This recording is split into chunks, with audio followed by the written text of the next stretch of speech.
Ndị be anyị kenekwanụ m unu. Anyị sị ka ụbọchị nke taa mara na anyị na mma. Anyị sị ka nke onye chiri ya zerekwa. Dịka o si dị ya bụ Eastern News 24 ka anyị si na-wetara nye bụ ozi gbasịta maka ebe ife na-eme n'obodo nọ n'ime ya, dịka unu anụ ka o si ada, gbasịta maka nnwere onwe a na-azọ n'ala Igbo, maka mkpagbu na ajọ omume a na-emesi ndị Igbo. Ebe ife ka anyị na-wetara n'iru akwụkwọ ọzọ dịka ibia gbapụ na nke ụbọchị izi gị na-esore kabarụ ketụsa ya bụ ozi. If I will tell you Nero according to one of the Biafran activists, quote, ICC, African Union, United Nations, BIAT, as former Naval office, divide Nigeria now for peace to reign. All right, this is according to the Biafran activist who tell Beef. The study is very interested, and the match of Konyo Bunanega Montigaya before Jamakia Webeni Rakupo. Na ife ndị na Maazị Nnamdi Kanu na-ekwu na ọ bụ eziokwu, mana anyị adagwa ụwa ya eziokwu. Gee ya bụ ife eji maka ya wee bi ga-esi dropụra ificha n'ụdị nke gị. Right, over to you. They just want to show that they can Islamize this country. They think about Taliban, they think about the Mujahideens, and they want to replicate it in this country. And they don't care what happened. They simply don't care, as long as at the end of the day, there's Sharia, and there is whatever thing they have in their head. Oh, thank you very much. After 3 years, we are seeing again. I know several things must have been going through your mind when you saw all of those bills, the propositions, the narrative, the comments making the rounds only recently, even though 3 years after you made that comment. So tell us, what was going through your mind when you saw all of these things as though they're playing out what you had spoken of earlier? It just basically confirmed my fears, when I was saying those things, a lot of colleagues didn't like what I was saying. Some people felt that I'm anti-Islam. My dear, I'm from a Muslim background because my grandmother married a Muslim man after the husband died, and all my cousins, all my sisters, grandchildren, they are Muslim.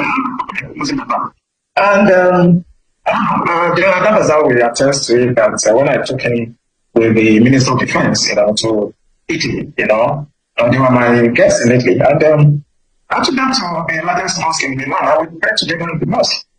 And last time, I think I would tell you, I took him to Alaska Mosque in Israel to pray. And I have nothing against Israel. But you see, we are talking about identity and governance in this country. Identity and governance. It is so discouraging to know that at this century, we are still at this level of religious understanding.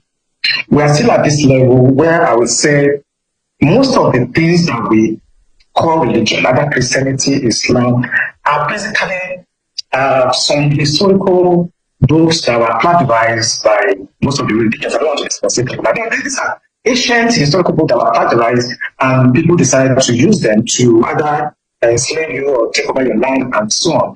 And I'm really discouraged because at this level, Nigerians are so uneducated when it comes to religion. That the Arabs, the British, the Romans, they use religion actually to capture your state, to enslave you. If we look at most of the religions, I don't want to be specific, they all practice slavery and also. So for us to be at this point where we're supposed to be talking about the hunger that is pervasive in Nigeria today, the inflation rate, the poverty, we are basically sitting in the hollow chamber, and what we can discuss is that we want to remove personal from something, and that's what they are going there to do. When people are dying, people are committing suicide, families are collapsing, and they will sit down there and start talking about removing personal so that they can basically Islamize the country finally, because once you remove that personal, technically now Nigeria is Islamized. I want to be able to get the understanding of that, because the places, the sections that were the places that they were looking for amendments to, sections 24, 262, 277, and 288. And what I'm seeing here, Ali Musao, at the time when he suggested these changes in the 1999 Constitution, removing the word personal whenever it is mentioned from the section, allowing Islamic law to stand on its own. Explain to me the correlation between that and Islamizing the country, just so we can understand where you're coming from on this debate. Where I'm coming from is very simple. We may think it's semantic, but it's not. Let's not just talk about the issue of marriage, things that are person, maybe inheritance, maybe divorce, But if you look at the antecedents, Sankara started this by introducing something that is taking care of criminal laws. Okay? So now they want to extend it. Instead of them to actually discuss the 1999 constitution, that is, it is a fraud already. That constitution is a fraud. Now what you are doing now, you want to start, advancing the interest of those religious groups to actually now confirm that Nigeria is an Islamic state. And let me tell you something that people don't know. This one was caused by the British between 1900 and 1960. They knew that they cannot govern the North except they allow them to practice their religion, and they were using their religious leader to basically govern them. It is called indirectly. Immediately after independence in 1960, the British knew that they should have forged these two people together. They know. But because they want to achieve the divide and rule and to be able to conquer and take our resources and steal whatever they want to steal over the years, they merged these two people together. They could not govern the North and South under one religious or administrative administration. They know. So they now been independent and match you people to work together. That was why the 1960 coup started. That was how the Civil War started. Now, 86, Babangida came with OIC stuff, trying to Islamize us. You know what? In 2000, when 1999, 2000, when Obasanjo came, he permitted them to start practicing Sharia. Today now, they want to consolidate it. Once you remove that person, all of us, whether you are outside Igbo, Yoruba, if you call it a Christian, traditional, you are now under the law, the Islamic law, because they put it in the constitution. Like listening to the member that was representing Ahoda East, Abu Anudua Federal Constituency, River State, I want to get his words. He said personal matters that was envisaged, he says, by the people who drafted this constitution. And I want to quote him. The implication is, if the word personal is removed, Islamic law would have broader implications. The word personal was put there for a reason. Let's talk a bit about this whole conversation about Islamizing the country with our population and our dynamics. Is it possible that someone can sneak this in at some point and force all of us under some sort of regulation that we do not ascribe to? Is it possible that this can happen in this country? It is possible, and don't be deceived. It's going to happen. Do you know Constantinople? Today's Turkey? They were almost 98% Christian before now. Today they are an Islamic country. I did Islam in my master's program, and I was trained by Professor Alijani. He's a Persian. He's an Iranian American. And I scored A. That's excellent in Islam. So I know them. It may take them 1,000 years to Islamize Nigeria. So they will take it slowly, gradually. They don't forget. All of us will be dead after some time. Our children that don't care, or this Gen Z will come. They will still Islamize this country. If they can do it in Turkey, today's Turkey, what stops you? Why do you think they won't do it here? Except we take steps now, because we are the ones that are talking about these things. Our next generation in 50 years will not even care. You understand? So I'm thinking that if some part of the country, I don't want to stress, if they feel strongly about an ideology, religious, but I don't think they can restrict it to their area. And I think maybe Tinubu should do well by developing this sort of regional autonomy where everybody should organize themselves, or at worst, let the country actually go apart, and you can do whatever you want in your area. I've come to that conclusion that I don't think we can stay together because of this very strong belief about religion. So it's either we stay together, or people should mind their religion and stay where they are and practice what they want. Imposing it on others is wrong. I study Islam, and I don't want to talk blasphemy here. If I start talking about Islam in the next 3 hours, we will not live here. We don't want you to talk blasphemy either. Talking about our country, we are not a religious country, so to on paper. We're a secular nation. What kinds of conversations should we be having with the Nigerian people, especially the younger generation, about how to ensure that we remain secular, where you can practice your religion in any part of the country that you please without imposing your views or belief systems on any other person? What kind of conversations should we be having, and what should our lawmakers be thinking at the back of their minds? At least they've made the first step, which is dropping this bill and ensuring that it doesn't go through. But in subsequent conversations that you said will inevitably come up, what should we be doing as a people to ensure this doesn't happen? I'm going to be extreme. For me, if you look at Sudan, or Biafra, not Sudan, South Sudan, I think we should have more than Nigeria and Sudan. You know, and they can practice whatever they want. There's no dialogue because they will not stop. I told you it may take 1,000 years. They will still do it. But if you let everybody go their way, maybe you have enough.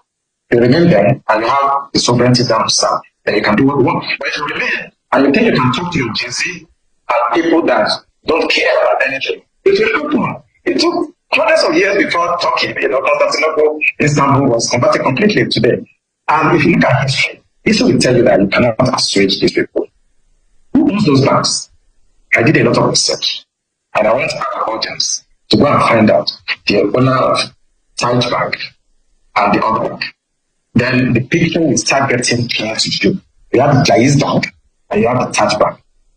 It is an open source information. Go on the internet, the board of directors, you will see the shareholders. I don't want to mention them on national television. Go and do your research. And you're beginning to understand, you begin to understand what I said, that people have been sponsoring terrorism because they want to islamize Nigeria. Now Tinubu has come, and it's a little bit very hard on them. That section, the kinetic approach is failing. So they are not trying to bring it through the constitution or to legalize it. If we cannot go through the bush and kill as many people and they are still resisting us, and this man has come and is fighting this is just killing all the fighters, then let us go to the house and bring it into the back door. We just remove that clause, personal. And they will not know, they may not pay attention. They will just, and that is it. They will still do this thing. Go and find out the owners of those banks. They are the ones sponsoring these narratives. And I always say it on television, go after the sponsors. Those guys speaking in the house, they are just paid to do that. And with time, they're going to bribe the remaining ones and they will pass it. If not this year, it will be maybe 10 years. If it's not 10 years, then it will be maybe 15 years. They are going to Islamize this country. But I think the solution, what should be? People should try to understand we are not the same people. The North and South are not the same. The British understood. That's why they are doing that. And they deliberately might also that we can continue to fight like this. And they can continue to take our resources away. Speaking about the British, there are several theories out there in terms of all of this Chatham House moves and why our leaders always go to the West before elections. Do you think that the influence of the British about this particular matter and more is significant? Has it waned? Is it still growing? What should be done about it?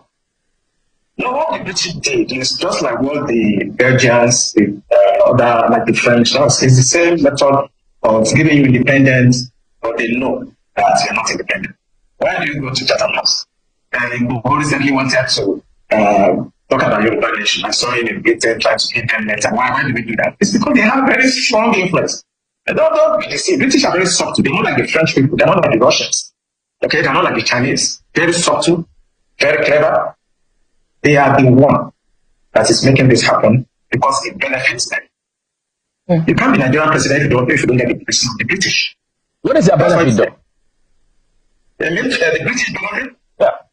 It's economy. That's not that thing. It's just to be able to take your resources. Look at yourself. Look at all your gold and things that mining every day. It's not going to the CBN coffers. It's going to individuals and the British and the Arabs also that are actually orchestrating some of these Islamic things you're seeing. Jaiz Bank, this one bank. They are external. They are sponsoring these narratives and they are benefiting from taking your resources away because they have some foolish Nigerians that they can use to help them to cut away your uranium, your gold, your silver, and so on. That's why all the time we never get leadership rights. They are the one. And I don't want to talk too much, including the United States. You cannot be president in Nigeria if they don't actually give you their blessing, including France now. France is very strong. They have very strong influence on us now. How it happened, I don't really know about the line, but the French seems to be... So wait, how are we dealing with all of this? If France is strong, that they have the influence on us now, what about the US and China? You know, former President Buhari we had a lot of loans from China. So all those countries have influences here. Ibo mo negenti ngwadalo din yen dikun si Venezuela ye anda kwenu kona gina utero nya update ka bi fesi aga ni akwụkwọ onu forever no keta na eme no bodo n'ime and injustice against ndị Igbo anyị gara punu kun riyati atu ya bụ ihe eweteru n'iru akwụkwọ bosi wuru chinketa ka efiche no dike gbasta maka ya bụ ife dropụra ya na comment section ka mara efiche nwoke mesia na ụmụnne m